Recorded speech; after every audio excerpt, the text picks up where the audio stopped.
konverentsi viimane samamoodi siis vestluses Mõttis Pluss on inimesega, kes on abikaasa, kes on ema, kes on vanaema, Mariann Kelam ja pealkirjaks nimelt Tegusa mehe kõrval. Nii et ma paluks teid siia.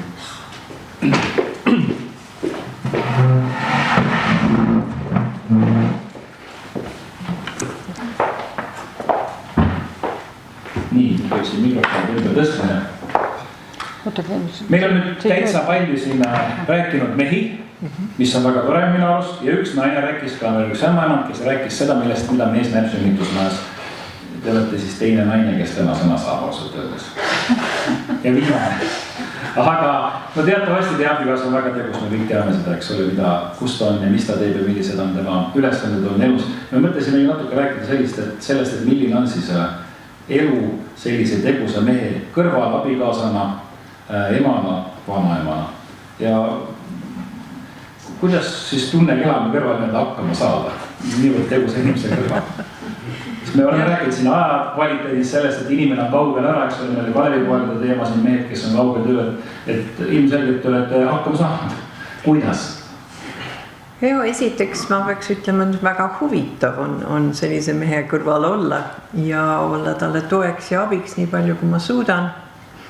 Meie esimesed kohtumised olid ka niimoodi tööd ja tegemised, et nii kaua, kui me seal võitlesime Eesti taasiseseisvumise eest, siis oligi see üksteise töötahte ja tööoskuse hindamine, mis tegelikult lähendas meid. Et ma vaatasin, kui hästi ta esines, kui hästi ta oskas Eesti sõnumit tuua erinevatele seltskondadele, mis meie taotlused olid, mis Eesti tahtis saavutada, taasiseseisvumist ja oma riiklust ja demokraatiat. Nii et on algusest peale olnud selline aktiivne koosolemine. Ja nüüd ta on võib-olla vähem kõrvuti olemine, sest et ta tõepoolest on 4 päeva iga nädal on ära, kas siis Brüsselis või Strasbourgis, aga nagu ta ise ütleb, et ta on 4 päeva ära, aga 5 ööd ta on kodus. Või vist ütlesin isegi seda valesti praegu. 4 päeva ära, 5 ööd. Minu matemaatika lonkab see. Ja, igatahes. See mõte on see, et ta on tegelikult ikka tuleb koju nädala lõppudel. Ja tunne kõrval olla on väljakutse. Tema on selline, kes mõtleb tehtud, et meil ei ole aega selle üle kauem arutada, millal me ikka teeme nüüd ja nüüd on vajadused ja paneme asjad liikuma. Ja nii, et mul on vahetevahel olnud varasemates perioodides selline tunne, et mina olen see ämblik võrgu keskel, kes hoiab kõik niidid koos. Et kas meil on siis väljaandmisel kalendrid, helikettad, raamatud ja kõik need vajavad koordineerimist. Tema genereerib ideesi ja sisu ja mina nagu tõmban liite ja vaatan, et kas kõik saab tehtud ja kas igaüks teab, mis tema ülesanne on. Aga viimasel ajal see on natukene vähem pingeliseks läinud, sellepärast, et ideesi tuleb ikka sama palju, aga nüüd meil on õnneks veel tal meeskond juurde tulnud või naiskond, nii et ta ümbritseb ennast naistega. Aga meil on need väga tublid Kajad ja Kadrid, kes aitavad neid asju teha. Nii et minul võib-olla see otseselt kutsete väljasaatmine ja selline ajagraafiku koostamine on natukene vähem keskpunktis. Mida te ootate, kui mees on ära, ma arvestasin vahepeal välja 4 päeva on ära, siis peaks 4 ööd kodust olema. Nii tuleb välja, enam-vähem. Kui ta on 4 päeva ära, mida teie naisena vajate või tunnete, millist tuge tema teile peaks pakkuma või kui ta tuleb 4 päeva pärast tagasi? Kuidas käituda? Kui Kalevipoeg, me tuli nimetada teie meest poeks, aga... Siis, kui ta koju tuleb või selle ajal, kui ta ära on, ma ei saanud päris aru. Siis, kui ta koju tuleb? Jah, et millist tuge ootab siis naine? No mina ei ootagi tuge, ma tean, et ta tuleb väsinult koju ja ei ole seal midagi oodata. et hea, kui tal on enam-vähem normaalne hea tuju. Selles on asi, sest see reisimine pole lust ja lillepidu, nagu mõned võivad arvata. Ma arvan, enamus inimesi saavad aru, et see pidev lendamine ja pakkimine ja väike närvipinge, mis sellega ikka kaasneb, et ei ole nii äärmiselt tore. Ja oleneb, kuidas nädal on temal olnud, millises seisus ta koju tuleb, et kui on midagi saavutatud ja niisugune tunne, et tema aeg pole seal ilma asjata kulutatud, et ta on ikka midagi teinud, et ära teenida oma seda töökohta, siis on ta paremas tujus ka koju tulemas. Aga jah, see väsimus on normaalne, järgmine hommik on siis juba, ütleme, hakkame suhtlema normaalsemalt ja sest et ta tuleb ju koju pärast keskööd, mis sa enam siis räägid, eks ole, see on Kas te olete mõelnud, millist tuge tema vajab, kui ta on ära, millist tuge teil tema saab anda? Seda ma mõtlen kogu aeg, sest on minu huvides pakkuda seda tuge, siis ta on paremas vormis ja saame koos midagi teha. Põhiline on see, et ma täidan need väiksed ülesanded, mis ta otseselt mulle annab ja osaliselt see, et ma mõtlen välja, et mis oleks veel vaja teha, et asjad sujuksid. See ei ole alati kerge, sellepärast, et ta mõtleb väga palju oma ette ja ma olen tal pidanud tihti meelde tuletama, et sinu mõtted ei saa keegi lugeda, et peab ikka rääkima asjadest. Oli Ameerikas ju kunagi niisugune väga nõme raamat ja sellest vist tehti film ka, et love means never having to say I'm sorry, et armastus tähendab seda, et ma ei pea kunagi ütlema, mul on kahju. Ja see on nii vale, kui vale võib olla, sest esiteks keegi ei tea täpselt, mis teine inimene mõtleb, ükskõik kui hästi te teineteist tunnete, aga kui oled kuidagi eksinud, siis tuleb ikka paluda andeks ja minna edasi sellest punktist.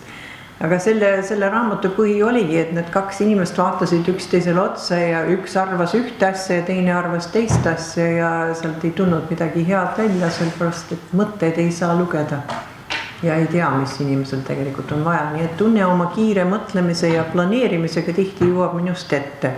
Nii et mul on ikka tunne, jälle, ma oleks võinud seda ja seda ära teha, aga ei teadnud, et mal niisugused ideed juba liiguvad. Kuidas te suhtlust hoiate, kui siin öeldi, kui soovitati siin üks esimesi videosid, mis me vaatasime, et inimesed, kes on teineteisest vahemaadega lahutatud, et kas või Skype'i ja muu sotsiaalmeedia teineteist kursis hoida või nii-öelda hoida niimoodi teineteist tundmas, et nad on koos. Kas te suhtlete, kuidas te suhtlete, kuidas te tunnete sellega, et kas te üksi koos? Jah, me tunnetame seda ilma, et me otseselt isegi kontakteerume ikka paar korda päevas kindlasti mingisugune kas SMS või telefonikõne või meili teel. Euroopa Parlament on nii primitiivne, et nendel ei ole Skype'i. Nii et siis see võimalus langeb meil ära. Aga ma ei ole ka väga niisugune suur tundide viisi Skype'is istuja, nii et see minul ka eriti ei istuks. Nii et piisab need vanaaegsed meetodid, telefonikõned ja faxe me vist enam ei saada. See täitsa ära langenud. Aga kontakt on olemas ja kui midagi on vaja, siis kohe anname märku ja... Kui pikk see periood on olnud, kus tunne on niimoodi ära esmaspäevast neljapäevani ja kas on eelnevalt ka olnud mõnes muud ametist niimoodi? Eriti ei ole regulaarselt olnud ja see periood on sellest saadik, kui teda valiti Euroopa Parlamenti, mis see siis oli 2004 või 2005 või igatahes, nii et see on juba päris pikk aeg ja päris mitu aastat. Aga kui me abiellusime, siis me elasime ka pikalt üksteisest eemal, sellepärast et mina elasin veel Ameerikas ja aitasin võidelda selle eest, et Nõukogude väed lahkuksid Eestist. Tema oli siin, ajas Eesti asja. Nii et meil oli siis palju raskem kontakti hoida, sellepärast et siis ei olnud need moodsad vahendid ja vahest olid ühendused päris haprad ja raske saada isegi ühendust. Et oma raamatus ma kirjutasin sellest, kuidas veel Nõukogude ajal oli see juba väga raske, et saada lihtsa faxi, et saada selle ühenduse, kui palju pidi nende telefonineiudega rääkima, et no, et see ei ole Russia, it's Estonia selgitama niisugused asju ja siis kuidas siin otsas oli tihti niisugused imelikud asjad hakkasid juhtuma, võtsid kõne välja, ühendus näiliselt olemas, aga teisel pool kuuled ainult haamerdamist.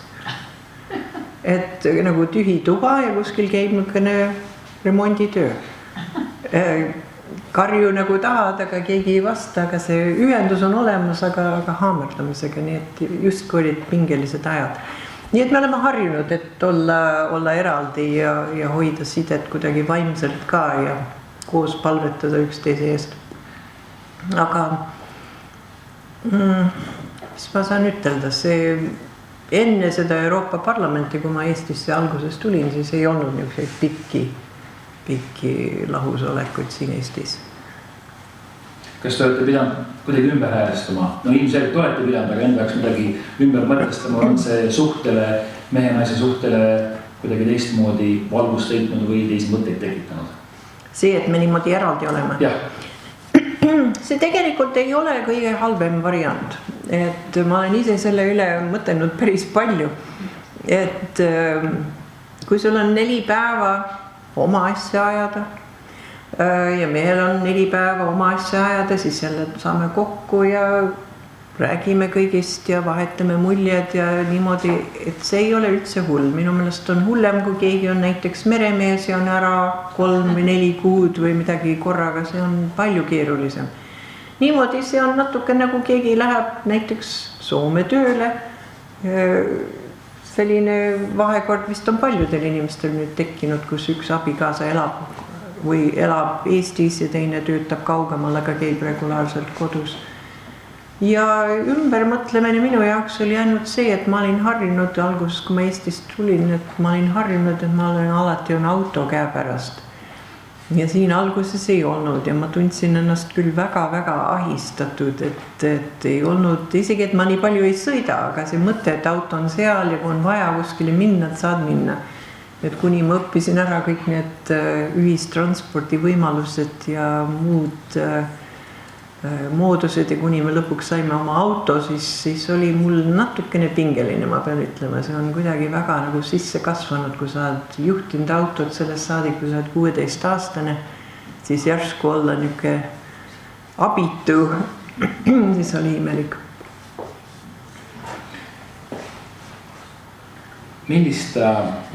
Mida mees peaks silmas pidama naise seisukohalt vaadates, kui ta nüüd tuleb sealt mujalt maalt töölt tagasi, kui ta on mõned päevad ära olnud? Kuidas mees võiks käituda, millist tuge pakkuda, mida naine ootab? Tegelikult kõige tähtsam on kuulata oma kaasat. Vaadata talle silma ja tõesti kuulata ja nagu lülituda välja sellest, kus sa oled olnud. Aga see on raske, see ei ole nii lihtne ja sellepärast me tavaliselt eriti midagi ei hakka arutama see õhtu, kui ta koju tuleb. Et see on parem, kui natukene oled saanud puhata. Aga see käib selle kohta, kas inimesed on kogu aeg koos või mitte. Et kuula, mis teine sulle ütleb või mis ta isegi oma kehakeelega ütleb sulle, kui sa näed, et seal mingi probleem on, et siis sõnades võib seda asja õrnalt ja ilma, et sa annad vihjeid, võib asja uurida, milles on probleem. Ja samamoodi see inimene, kes on kodus olnud, see peab olema valmis ennast väljendama. Ja mitte kõik valama korraga teise inimese kaela, kui ta tuleb ukses sisse, et kõik need asjad juhtusid ja nüüd lahendab probleemi. Et proovida olla nii iseseisev kui võimalik, aga nii avatud kui võimalik teise vajadustele. Ja just see, et ikka kuulad, mis teine mõtleb, mis ta arvab, mis küsimused temal on. Minul on näiteks üks väga-väga tore vahend. Ma saan aru, et tunne ei viitsi kõik oma terve töönädala mulle ära jutustada. Mul on üks salarelv, mul on Raadio 7. Tunne teeb iga nädal ühe ülevaate oma töönädalast ja kui ma kuulan seda, siis ma saan teada ilma, et ta vainekene peab kõike seda otsast peale uuesti hakkama rääkima. Ja see on sisukas ja huvitav ja nüüd on ta hakanud ka rohkem rääkima Eesti raadios ja ma kuulen väga hea meelega, kui ta kuskil esineb, et siis ma tean, esiteks ma säästan teda ja teiseks ma vahest saan detaile teada, mida ta ei hakkagi mulle rääkima. Seda salarelva, seda Eestist osa veel ei ole. Teie abikas on tegus võimalik. Tegelikult see elutempo justkui rutiks üles, kui me mõtleme selle sama nõude aja peale, siis lapsena mulle tundus siin üles kasvades ja esimeseks saades mulle tundus, et see elutempo ei ole nii kiire, et justkui tänapäeval pressiks rohkem peale. Ja kui teie mõtlete selle peale, selle kiiruse peale, selle surve peale, mis ühiskonna pealt tuleb, selle ajatempo peale, mis paneb siis paari suhtele, mehe ja naise omavahelisele suhtele sellise justkui nõudmise, justkui pressid peale, kuidas seal rahulikult ellu jääda, kuidas seal seda üldistada, kuidas seal mõistlikult teineteist respekteerida, oma suhelgu jätta. Ja no kõige tähtsam on ikka võtta aega teineteisele, see, et leiame aega või vaatame, kuidas läheb, peab võtma aega ja siin tunne on tegelikult väga hea sellest. Ta tihti üllatab mind kontsertipiletidega, käime teatris, teeme midagi niisugust, kus me oleme lihtsalt kahekesi kusagil toredas asjas või siis plaanib mingisugused väiksed reisid. Tema on selles mõttes väga hea, mina vist rügaks edasi nina maas ja teeks, sest nii palju on teha, et kus sa ikka siis võtad aega, et midagi kena teha ja ta ütleb, et vaata, ka peab seda tegema, nii et sellest on väga-väga hea. Ja minul on jälle see eelis, et ma oskan näha, et igat asja pole kohe vaja teha. Tunnel on see tunne, et nagu kui nüüd jätame selle mingisuguse asja, mingisuguse uue vidina muretsemine, mingisuguse, mida ma saan mõtelda, näiteks meil on üks katkine tool ja peaks minema nüüd ostma ühe asendustooli. Ja mina tean, see tool ei lagune, ta on, leiame üks päev, kus on aega või mina käin üksinda ja ostan selle tooli ära. Meil ei ole vaja kohe nüüd minna, kui tunne märkab, et tool on katki. Et niisugused asju on meil väga palju päeva jooksul, et teeme selle ära. Ja siis on lõpuks, need asjad ei olnudki nii vajalikud, et teha. Nii et ma vahest panen piduri peale. Aga see on raske seda pidurit panna. See on väga raske, sest temal on see väga suur instinkt, et mis on ära tehtud, ma olen sellega nõus. Aga igat asja ei pea kohe tegema. See on nagu see vana tarkus, mis perenaised õpivad ka, et kui sul nuga kukub köögis, ära hakka püüdma. Las ta kukub rahulikult, kui sa püüad, siis sa saad haiget. Et sellega, et sa kiirustad, sa ei päästa midagi. Te olete siis teineteist lugema õppinud? Jah, mingil määral, aga seda lugemist võib veel arendada. Ja, inimesed ei ole nii lihtsad ja igaks on oma kindla tegutsemisstiiliga ja kindla ideedega. Aga see kompromisside leidmine ja see on, ma olen väga rõõmus, kui ta vahest kuulab mind ja ütleb, õigus, tõesti ei ole vaja täna minna. et pesu ära tuua puhastusest või midagi niisugust, et see võib homseni oodata, et siis on väga tore moment, et Kui mees viib naise teatrisse, mis see tähendab, mis see teile teeb, kui kontsertipiletitega meesti külatada? Kuidas tunnete meest? Ühtepidi on see natuke pingest, jälle pead riidesse panema ja mõtleme selle peale. Riidesse on ikka panna. Jah, aga see on see. Kui inimene on lihtsalt inimene ja liigud teiste inimeste hulgas on väga lihtne, aga meid vaadatakse ausalt öeldes vahest teistmoodi. Et kui ma esimest korda märkasin, et keegi vaatas minu toidukäru, siis mida ta seal ostab, siis ma taipasin, et imelik, aga nii ta on. Nii et ei ole päris, et tõmbad ükskõik mis asja selge ja lähed, nii et seal teatav väike pinge on, aga see on ka mõnus, sest et muidu istuksid riided kapis ja kunagi ei kannaks ja tore on, et on see vajalik tegevus. Ja see, et me lähme, siis õnneks meil on väga sarnane maitse, mis sorti asju meil meeldib kuulata, näha ja pärast on nii huvitav arutada ja kui on vaheaeg, siis saab ka edasi arutada ja keni inimesi näha. Tavaliselt on need etendused kõik olnud väga positiivsed selles mõttes, et mitte ainult meil ei ole tore olnud, aga me oleme näinud seal palju sõpru liikumas, kes Estonias või Draamateatris või Linnateatris või kus iganes. Nii et see on väike hetk, mis toob elevust. Jaa, elevust jah. Väga tore, meie aeg on läbi kahjuks. Väga hea. Ei ole. Aga suur aitäh. Mariann Kelab, me soovime, et sama tegusalt asja edasi läheks. Sama harmooniliselt ja sama tegusalt. No, aitäh. Aga see, ma lisaks ainult veel see, et teine teisele leida aega, aga neid segavaid faktoreid nagu on hirmus palju ja seal peab õppima, kuidas piiri panna. Et igal ühel meist juhtub see, et on 1000 asja, miljon meili ja ütled lapselapsele või kellegile, et ja kohe tulen. Me oleme nüüd teinud ühe reegli, millest on väga raske kinni pidada, aga see sõna kohe välistatud. Seepärast kohe on mingisugune veniv mõiste, mis tähendab, et ei tule kunagi. Nii et alati me ütleme niimoodi, et anna mulle 2 minutit veel, anna mulle 5 minutit, siis ma tulen. Ja see paistab laste puhul, see hakkab toimima, sest kui laps karjub teises toas ka kohe tulen, panen oma asjad ära, no see kohe pole mitte midagi. Nii et ma soovitan ka, pange mingi ajaline limiit ja siis asi töötab palju paremini ja palju vähem arusaamatusi.